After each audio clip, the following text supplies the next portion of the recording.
Welcome to Sravani's media. ప్రధాని నరేంద్ర మోదీ పిలుపు మేరకు కేంద్ర ప్రభుత్వం వరుస చర్యలు ప్రారంభించింది. బంగారం కొనుగోళ్లను ఏడాది పాటు నిలిపివేయాలని దేశ ప్రజలకు ఇటీవల పిలుపునివ్వగా మొదట దిగుమతి సుంకాల్ని కేంద్రం భారీగా పెంచింది.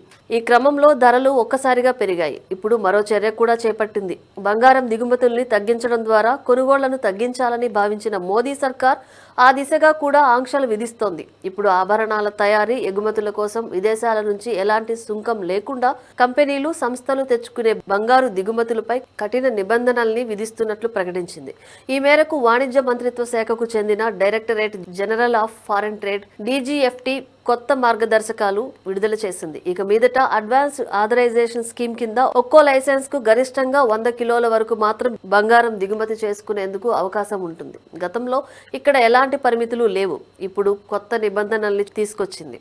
కేంద్రం ఇటీవల పసిడి దిగుమతులపై సుంకాల్ని 6 నుంచి 15% పెంచిన నేపథ్యంలో ప్రభుత్వం అందుకు తగ్గట్లుగా జాగ్రత్తలు తీసుకుంటోంది. తద్వారా దేశీయంగా దిగుమతులు తగ్గి తయారీ, కొనుగోళ్లు తగ్గుతాయని భావిస్తోంది.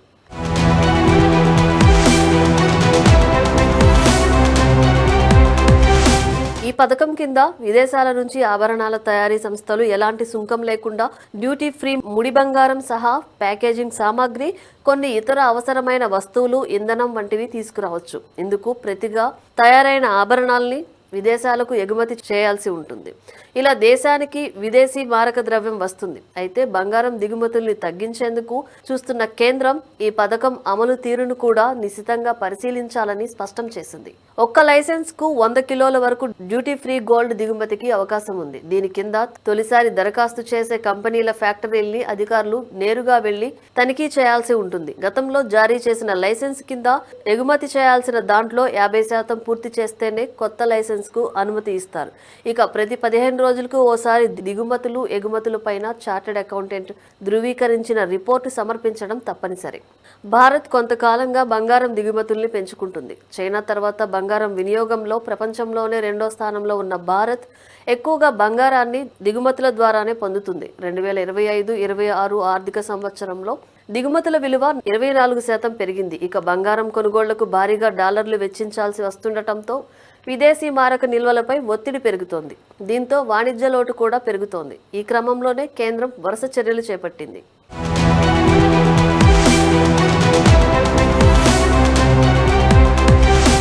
అయితే ఒకవైపు దిగుమతి సుంకం పెంపు, మరోవైపు కఠిన నిబంధనలపై జెమ్స్ అండ్ జ్యువెలరీస్ రంగ ప్రతినిధులు ఆందోళన వ్యక్తం చేస్తున్నారు. అధిక పన్నుల వల్ల అక్రమ మార్గాల్లో బంగారం స్మగ్లింగ్ పెరిగే ప్రమాదం ఉందని హెచ్చరిస్తున్నారు. గతంలో ఇలానే స్మగ్లింగ్ పెరుగుతుండటం వల్లే కేంద్రం పన్నులు తగ్గించిందని గుర్తు చేస్తున్నారు. ప్రత్యామ్నాయం ఆలోచనల్ని సూచిస్తున్నారు.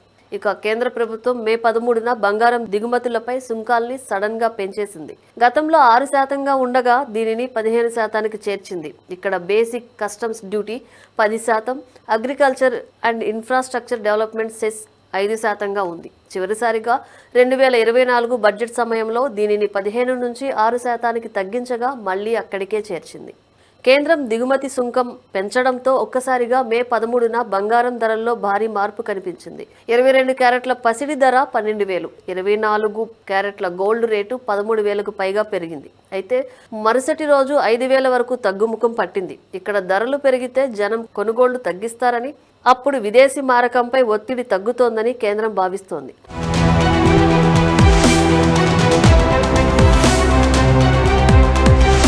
ప్రధాని నరేంద్ర మోదీ బంగారం కొనుగోళ్లు తగ్గించాలని చెప్పడంతో పాటు చమురు వినియోగం కూడా తగ్గించాలని చెప్పారు. ఇది కూడా దిగుమతుల రూపంలోనే ఎక్కువగా ఉంటుంది కాబట్టి ఎలక్ట్రిక్ వాహనాల వైపు మొగ్గు చూపాలని, వర్క్ ఫ్రం హోమ్ కు ప్రాధాన్యం ఇవ్వాలని సూచించారు. ఇదే సమయంలో ఇక్కడ కూడా వినియోగం తగ్గించే దిశగా విధానపర నిర్ణయాన్ని తీసుకున్నారు. ఇప్పటికే దేశవ్యాప్తంగా పెట్రోల్, డీజిల్ ధరలు 3 రూపాయలకు పైగా పెంచింది కేంద్రం.